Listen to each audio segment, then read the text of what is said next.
연결해서요. 그 지난 시간에는 어떤 그 재개발, 재건축의 어떤 사업의 어떤 흐름도를 한번 알아봤고요. 오늘은 거기에 그 다음 그 단계인 그다음에 그 평형 배분의 어떤 기준, 내가 이 물건을 샀을 때 내가 과연 몇 평을 받을 것인가가 재개발이나 재건축을 투자하시는 분들한테 가장 궁금한 내용이다 볼 수 있겠는데요.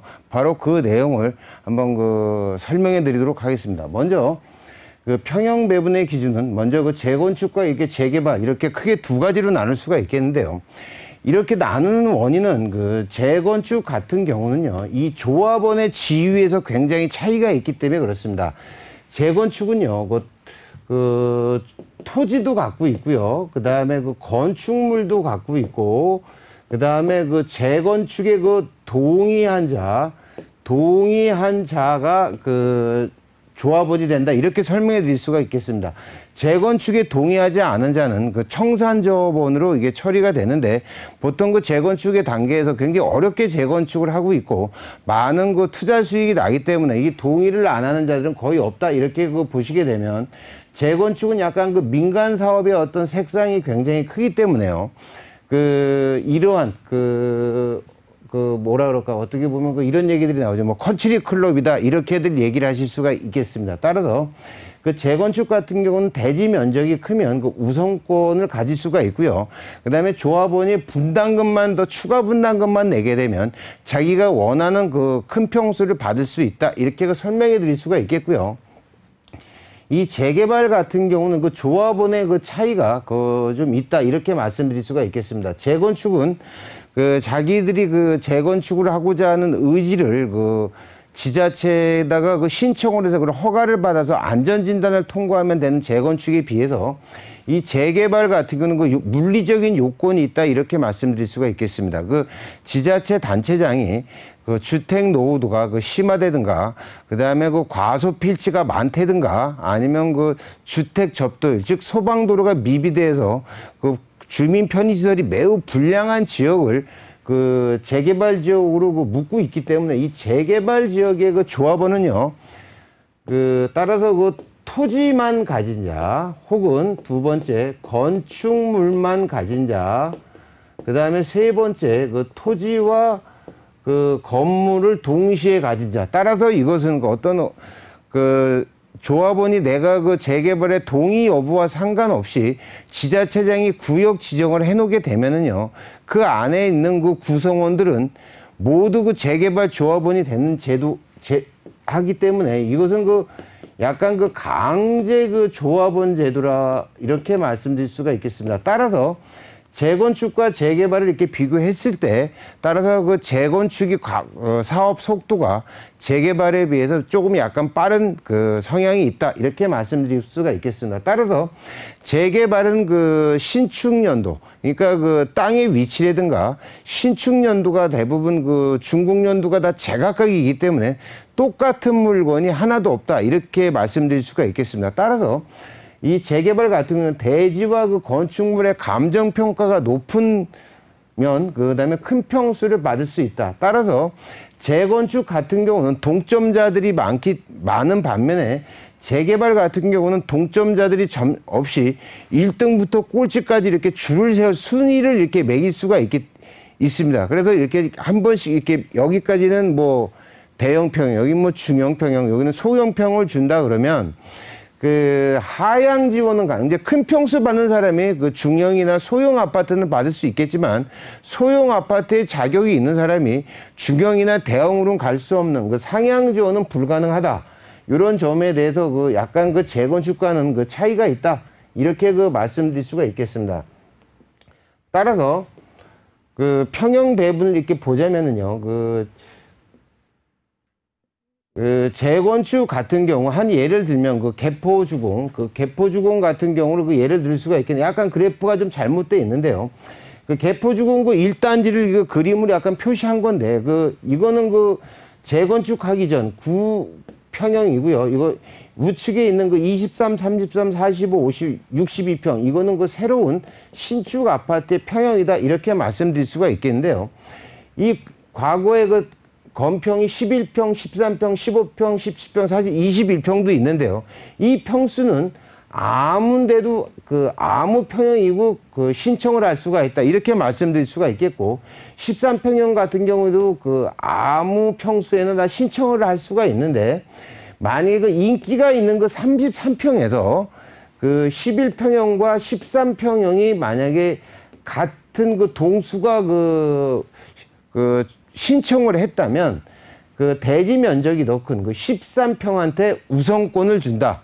13평 소유 조합원들한테 먼저 33평을 먼저 가겠느냐 먼저 물어보고, 이 사람들이 간다 그러면 이분들한테 우선권을 주고, 11평형 분들은 약간 평형 배분에서 밀린다. 이렇게 말씀드릴 수가 있겠습니다.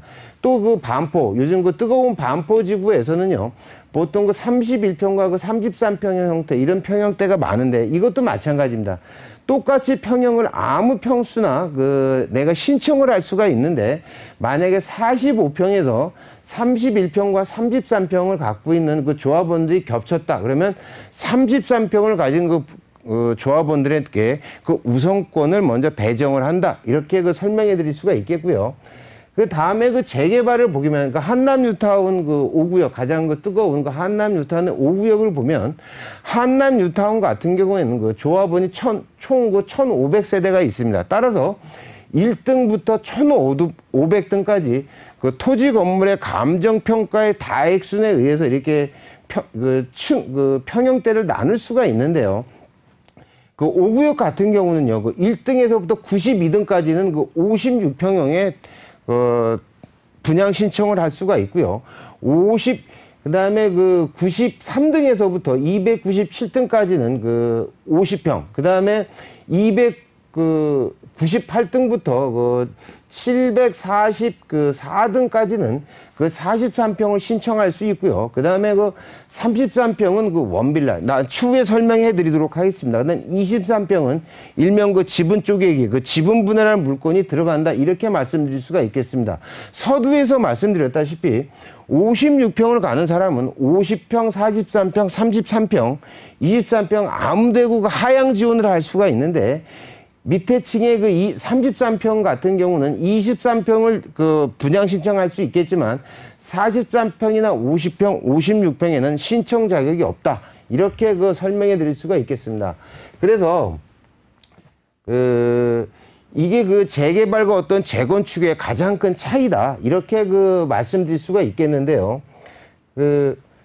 여기서 요거에 대한 내용들을 좀 더 자세히 한번 제가 설명해 드리도록 하겠습니다.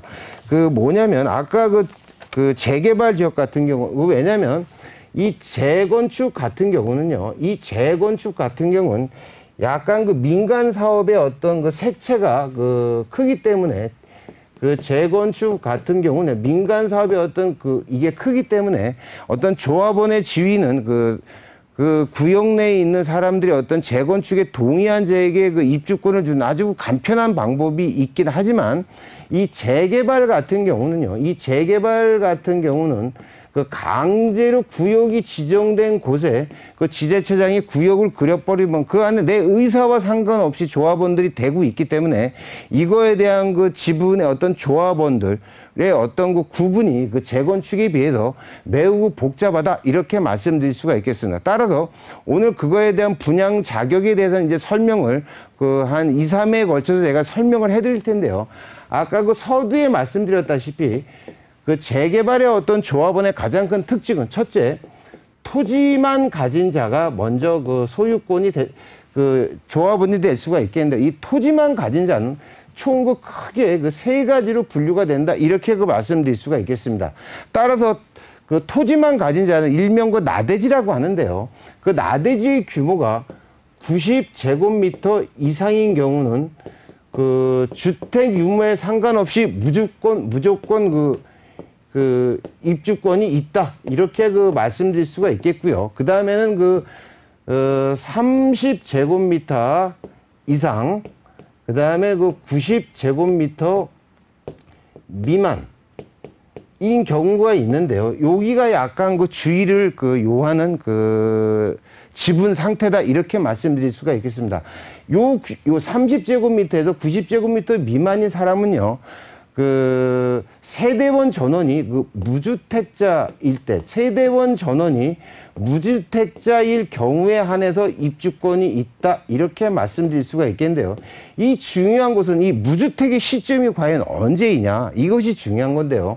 이 무주택자의 어떤 시점은 사업 시행 인가 고시일로부터 사업 완료 고시일까지 무주택을 유지하시면 된다, 이렇게 말씀드릴 수가 있겠습니다. 이 중요한 거기 때문에 다시 한번 말씀드리겠습니다. 사업 시행 인가 고시일로부터 사업 완료 고시일까지 무주택을 유지하신 경우에는 포함될 수가 있고요. 또 하나 그 주의하셔야 될 점은 공부상 그 토지대장에 도로로 되어 있고요. 실제 용도도 만약에 도로가 되어 있는 도로로 되어 있는 이런 물건 같은 경우는 요 안에 40제곱미터 하더라도 여기는 포함이 안 된다는 점을 먼저 주의하셔야 되기 때문에 재개발에 투자하실 때 나대지 같은 경우는 굉장히 주의해서 나의 포지션이 여기에 맞는지 여부를 굉장히 심도 있게 보셔야 된다는 점을 말씀드릴 수가 있겠고요. 또 하나 만약에 또 하나의 단계는 30제곱미터 미만일 경우에는 어떻게 되느냐, 이거는 바로 현금 청산이 된다, 이렇게 말씀드릴 수가 있겠습니다. 즉 입주권을 부여받을 수 없다, 이렇게 말씀드릴 수가 있겠습니다. 하지만 현재 내가 조합 설립 인가가 난 상태에서, 사업 시행 인가가 안 간 상태에서 내가 무주택자가 아니고 만약에 30제곱미터 미만을 갖고 있다 해서 청산을 받기 때문에 이거 어떡하나 걱정하실 필요는 없다, 이렇게 말씀드릴 수가 있겠습니다. 왜냐하면 재개발은 동점자가 없습니다. 1등부터 한남유탄을 예를 들었다시피 1500등까지 서열이 있는데, 내가 만약에 토지 지분, 감정가가 토지로 한 두세 평의 가격, 감정평가가 낮기 때문에 대형평 43평 이상을 못 가는 경우에는 요런 지분들을 구입을 해서 나의 감정가를 높이는 경우들이 굉장히 많다, 이렇게 말씀드릴 수가 있기 때문에 현실적인 시장에서 재개발 구역에 이렇게 포함되어 있는 분들은 아무도 쓸모없는 지분들은 없다, 이렇게 말씀드릴 수가 있기 때문에 이런 현금 청산의 30제곱미터라든가 이런 것들은 관리 처분인가 즈음해서 조합원 분양 신청 전에는 굉장히 인기 있는 물건이기 때문에 이런 거 같은 경우는 그런 큰 평수를 가고 싶은 분들한테 매각을 함으로써 어떻게 보면 투자 수익을 얻을 수 있다, 이렇게 설명해 드릴 수가 있겠습니다. 그리고 그 다음에 다음 설명은요, 네, 다음 설명을 잠깐만요.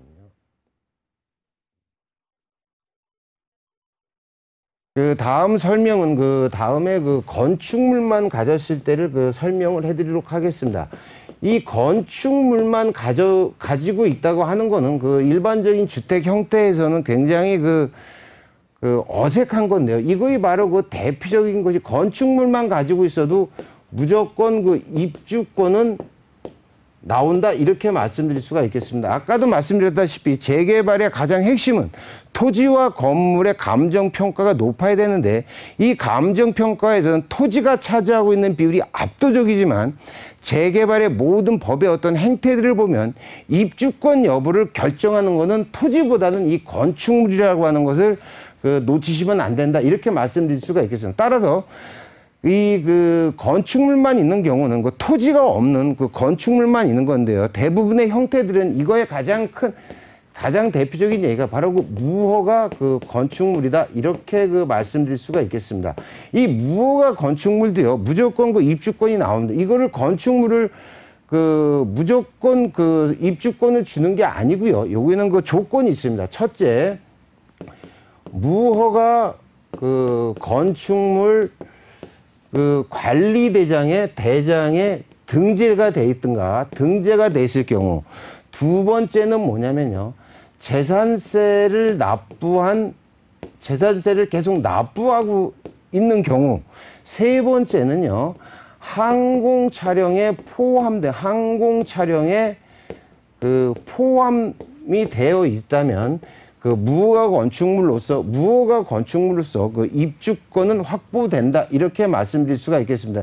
요 사항들은 그 엔드 개념이 아니라 오화 개념이라는 것을 그 말씀드릴 수가 있겠고요. 오늘은 그 시간 관계상 이 건축물까지 그 입주 자격에 대한 분양 자격에 대한 설명을 해드렸고요. 다음 시간에는 그 토지와 건물을 모두 갖고 있는 분들에 대한 어떤 분양 자격에 대해서 또 자세한 설명을 해드리도록 하겠습니다.